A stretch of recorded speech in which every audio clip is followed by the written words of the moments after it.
नमस्कार दोस्तों, अनुष्ठान क्लास में आप सभी का बहुत बहुत स्वागत है। केबीएस पीआरटी बैच में हम हिंदी में सारंगी क्लास 1 की पूरी बुक को पढ़ रहे थे। उसी में आज हम पार्ट 6 से बात करेंगे, लेकिन आज से पढ़ाई की गति को थोड़ा बढ़ाया जाएगा। ठीक है, अब हम 4-4 पार्ट को एक साथ लेके पढ़ाएंगे। उसके नेक्स्ट डेज आपको उस चैप्टरों पर क्विज करवाया जाएगा।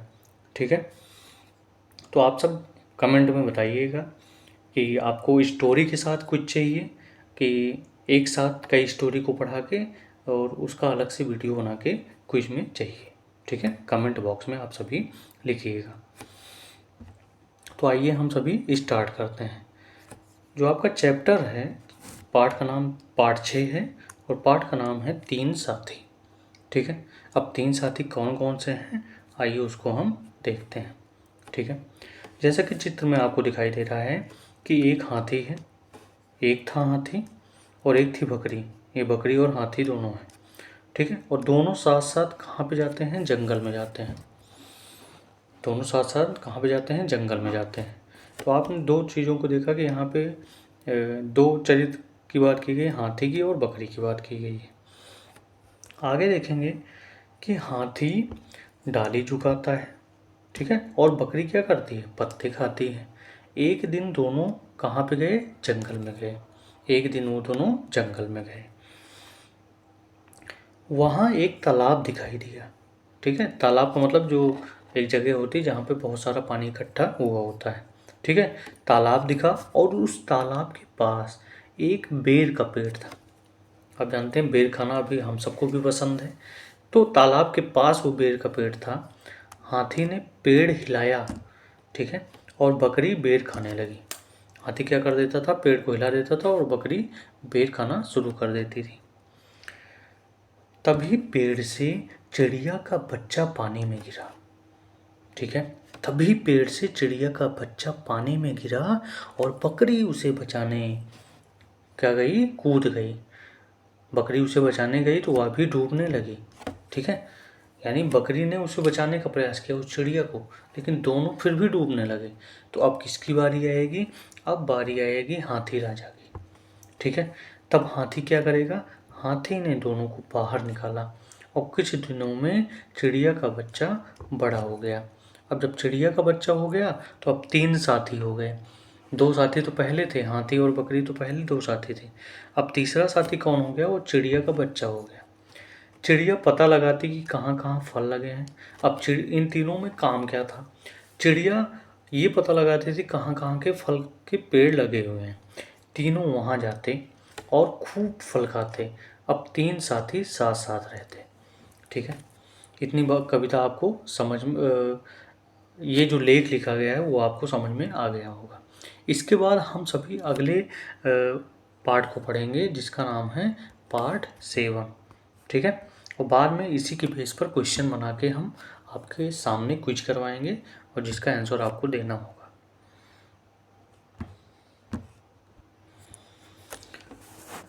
अगले पार्ट की ओर चलते हैं।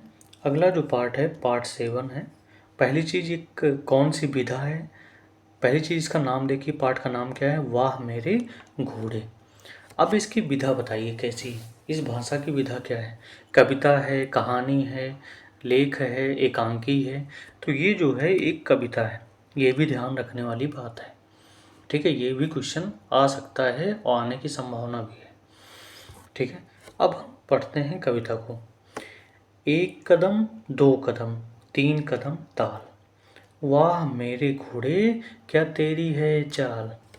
एक कदम, दो कदम, तीन कदम पे ताल, वाह मेरे घोड़े क्या तेरी है चाल। दूसरा आगे चलते हैं। एक कदम, दो कदम, तीन कदम ताल, भाग मेरे घोड़े चल नैनीताल। एक कदम, दो कदम, तीन कदम ताल, ले मेरे घोड़े चने की दाल।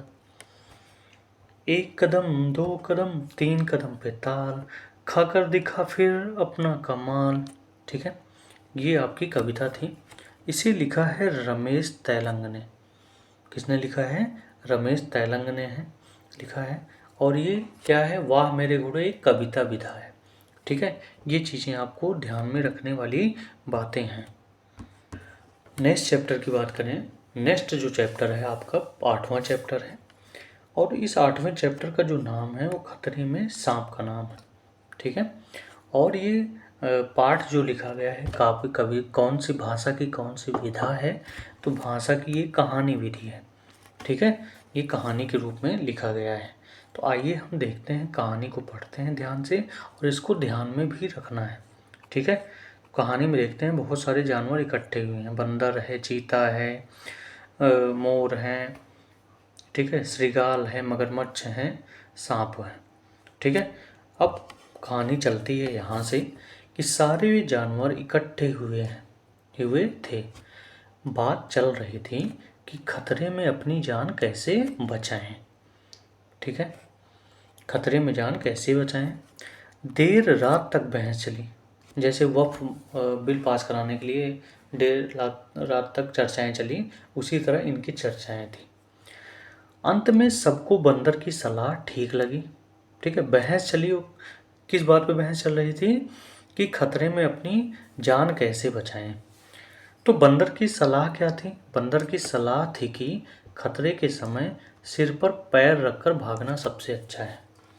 ठीक है, यानी खतरे के समय हमें सिर पर पैर रखकर भाग जाना चाहिए। सिर पर पैर रखकर भागना एक मुहावरा है। ठीक है, जिसका अर्थ है कि जल्दी से जल्दी वहाँ से हट जाना चाहिए जहाँ पे हमें खतरा महसूस हो। ठीक है, अब आगे चलते हैं, आगे कहानी में देखते हैं ट्विस्ट क्या आएगा।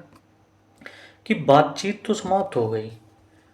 अब उसी ने कहा सिर पर रखकर पैर रखकर भाग लेना चाहिए, बंदर ने ये सलाह दी। ठीक है, बातचीत उसके बाद समाप्त हो गई। सारे जानवर तो अपने अपने ठिकाने चले गए, लेकिन सिर्फ सांप एक दूसरे का मुंह ताकते देर तक वहीं बैठे रहे। वो वहीं पर बैठे हैं। ठीक है, तो इसीलिए कहा गया है कि सबको खतरा है तो सब भाग रहे हैं। मान लीजिए जंगल में आग लगी, सब भागने लगे, लेकिन सांप एक दूसरे का मुंह तक रहे हैं।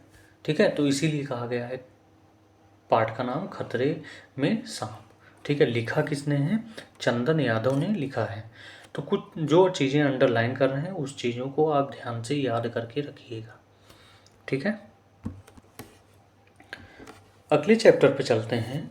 और अगला जो हमारा चैप्टर है वो पाठ 9 है। पाठ 9 का नाम क्या है, आलू की सड़क। पाठ का नाम जो है आलू की सड़क है। और भाषा की कौन सी विधा है, तो ये भाषा की कहानी विधि है। ठीक है, इतनी बात समझ में आ गई होगी। अब कहानी को ध्यान से सुनते हैं और आत्मसात करते हैं। ठीक है, एक भालू था। ठीक है, एक भालू था। कौन था इसमें, भालू था। उसे कहाँ किसके घर जाना था ना, उसे नानी के घर दूर जाना था। भाई दूर जाएगा तो रास्ते में खाने के लिए भी कुछ लेके जाएगा। तो रास्ते में खाने के लिए भालू ने बोरा भर आलू पीठ पर लाद ली। पूरा भरा हुआ बोरा भालू ने अपनी पीठ पर रख लिया। ठीक है, पीठ पर लाद लिए या रख लिए। पर बोरे में तो छेद था, लेकिन भालू आगे बढ़ता गया। भालू आगे बढ़ता जाता तो जो थप थप की आवाज़ आने लगती। ठीक है, यानी जब भालू आगे बढ़ता तो उसके पैर के जो आवाज़ थी थप थप थप, उसकी आवाज़ निकलती। और उसी समय बोरे से आलू टपकते जाते और उसकी आवाज़ जो आती टप टप टप। ठीक है, अब वो भालू को पता नहीं चल रहा है गिर क्या रहा है, क्योंकि उसकी पैरों की इतनी तेज़ आवाज़ है कि जो आलू की टप टप की आवाज़ आती है वो सुनाई नहीं दे रहा है। अब क्या हुआ, रास्ते में एक पीपल का पेड़ दिखा, लेकिन पीपल के पेड़ पर एक बंदर बैठा था। उसने भालू से पूछा, किसने पूछा, बंदर ने भालू से पूछा है, कहाँ जा रहे हो भैया। लेकिन उत्तर में बंदर ने बस किसकी आवाज़ सुनी, भालू के पैर की आवाज़, धप टप धप टप धप टप। मतलब भालू की आवाज़ और साथ में जो आलू गिर रहा था उसकी आवाज़। धप पहले सुनता, फिर टप, धप सुनता, फिर टप, फिर धप सुनता, फिर टप सुनता। ठीक है, ये दोनों आवाज़ सुन रहा था भाई। अब उसने पेड़ से नीचे देखा, उसने बंदर ने पेड़ से नीचे देखा तो रास्ते में आलू पड़े हुए थे। यह देखकर बंदर मन ही मन बोला, भालू चाहे ना बताए पर मैं तो पता लगा सकता हूँ। क्या पता लगा सकता हूँ? अब उसको लगा कि जो आलू बिखरे हुए हैं, इसका मतलब ये जो सड़क है, किसकी सड़क है? आलू की सड़क है। वह खुश होकर पेड़ से नीचे उतरा। ठीक है।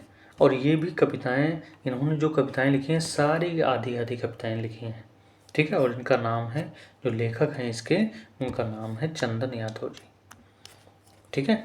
इसका मतलब है आगे कहानी कौन बनाएगा? आगे कहानी बच्चे बनाएंगे। तो ऐसे कहानी में जो भी चीज़ें दिखें, जो भी अंडरलाइन दिखे, जो भी इन्वर्टेड कामा में दिखे, वही क्वेश्चन एग्जाम में पूछे जाते हैं। इसी के साथ इस लेक्चर को यहीं पर विराम दिया जाता है। अगले भी सेशन में अब 4-4 पाठों को लेकर चला जाएगा, क्योंकि हो सकता है अगर अप्रैल लास्ट वीक में फॉर्म आपका निकल आए तो जुलाई या अगस्त में पेपर भी हो जाएगा। तो हमें क्या करना है, अब स्पीड को थोड़ा इंक्रीज करना होगा, तभी हम उसमें अच्छे नंबरों से सिलेक्ट हो सकते हैं। ठीक है। ये बात आपको क्लियर हो गई होगी। ठीक है। तब तक आप सब एंजॉय करिए और सुबह कि टाइम इन सारी चीज़ों को पढ़ते रहिए और हमारे चैनल के साथ बने रहिए। इतनी गारंटी है कि आप बिल्कुल सिलेक्शन के नज़दीक पहुंच जाएंगे। आपका जो पेपर होगा, जो आपका रिटन पेपर होगा, उस पेपर में कोई भी आपको प्रॉब्लम नहीं होगी। अब इंटरव्यू तो आप पर डिपेंड करता है, आप किस प्रकार तैयारी करते हैं। ठीक है। तो आप सभी तैयारी पर फोकस करते रहिए, साथ में इस चैनल को सब्सक्राइब भी करते रहिए, आगे भी शेयर करते रहिए, ताकि ज़्यादा से ज़्यादा सब्सक्राइबर इस पर जुड़ सकें।